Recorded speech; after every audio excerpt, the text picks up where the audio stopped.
Hello everybody, Finestplanet1. I had a dream, I think about at least no more than 3 years ago.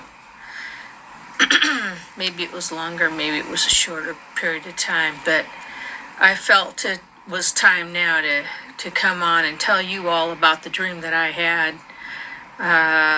There's a gentleman, don't know what his name is, but his channel is Acts 2 through 7 Ministries on YouTube channel, and his title was After the Rapture, You Don't Want to Be Here. I'm going to leave you a link in the description. I believe I had the first part of this dream, and I'm happy that the Lord protected my eyes from seeing what this man saw. But the reason why I'm coming on to let you know what my dream was is because I believe I had the first half of it.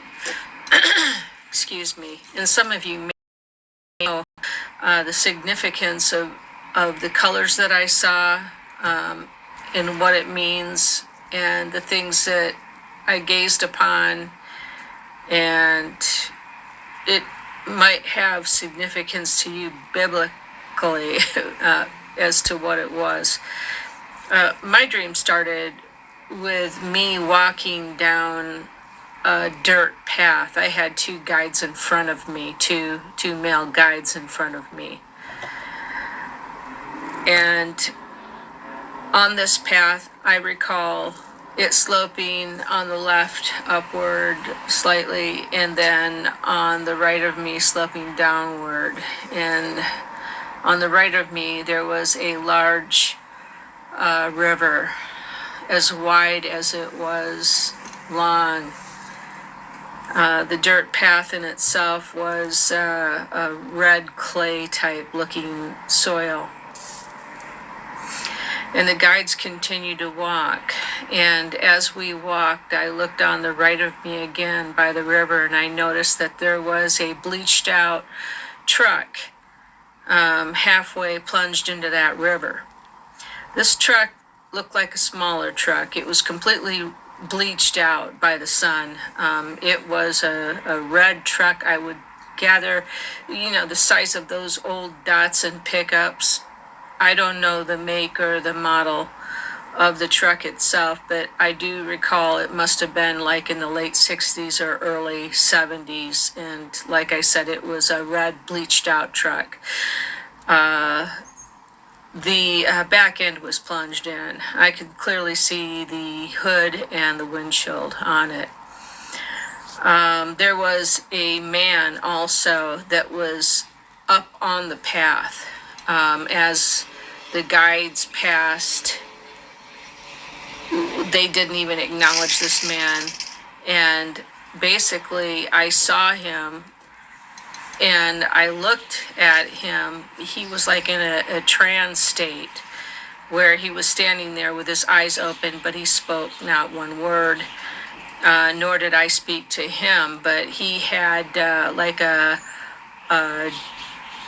close to a black color hair, but not quite black, but really, really super dark, about right down to here. And it was very, very straight hair. And his eyes were dark.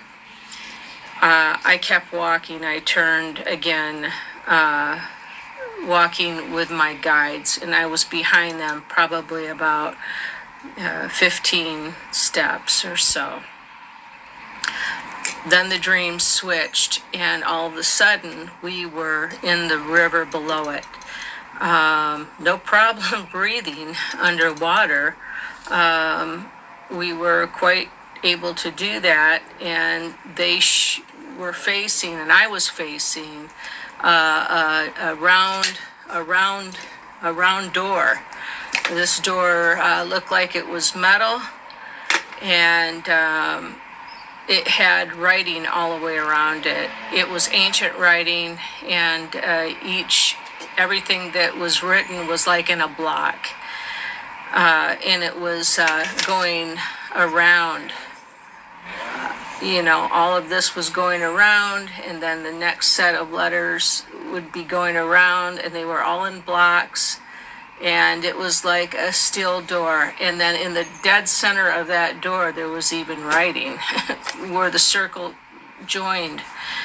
And it was a little rusty, but the wording and the letters or the numbers were visually easy to see. And the guides spoke to me, and they said, whatever you do, don't open that door. And then the next thing I know is that I'm in the next segment of that dream. The guides are with me. We're in like a station, an office, vacant office, except for like it was almost like a military type of a stand, bookshelf. I think it had a shelf and a desk below it. And I was noticing that there were record albums, vinyl record albums. I guess that would be 77s, but whatever they were. And they were in their sleeves, and I was flipping through them. And the ones that I remember the most was one had like a white convertible on it, and another had, I guess it was Davy Jones, the Monkees, and they told me that I could take it if I wanted it, and I said no, it might be a bad omen. And you know, I said this in my dream as clear as day, and they spoke to me clear as day. Then the next segment of the dream happened, and I was being led, and we were outside now of that office. We were no longer under the river, facing the door, or in the underneath in that office under the river, because that station was actually under the river. And I know that because there was like a large picture window where I was able to actually look out and see that they had visual aspects of seeing that door in a distance. But now, like I said, I'm in the next segment of the dream, and the guides are walking up concrete stairs. I remember the concrete, and it was probably at least 15 steps, if not more, and there were 2 metal guardrails on each side. I would say that it was probably about pretty wide, probably 6 to 8 feet, at least 6 to 8 feet wide, the stair steps going up. So they were, again, in front of me, probably about no more than 10 steps. And I happened to turn around out of curiosity, and I was looking across the river. And I saw Jesus as big as daylight in the clouds, and he was transparent. And I saw him from his head to his waistline. And I was really happy to see him.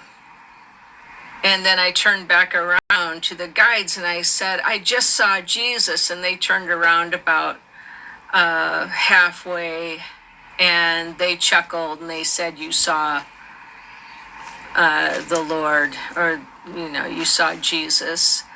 And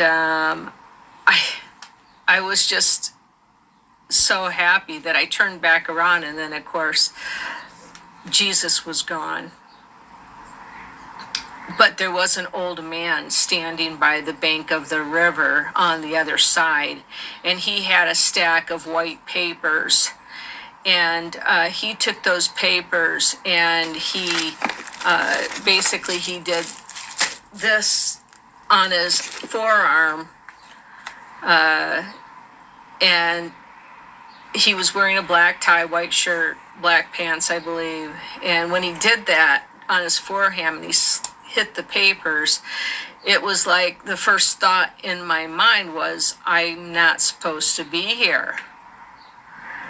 And I presume the only reason why I was there is because before I fell asleep, I asked the Lord, I'd like to see you. And the Lord allowed me to see him, but he also allowed me to see that door. And maybe it was a test for me not to take any of those record albums.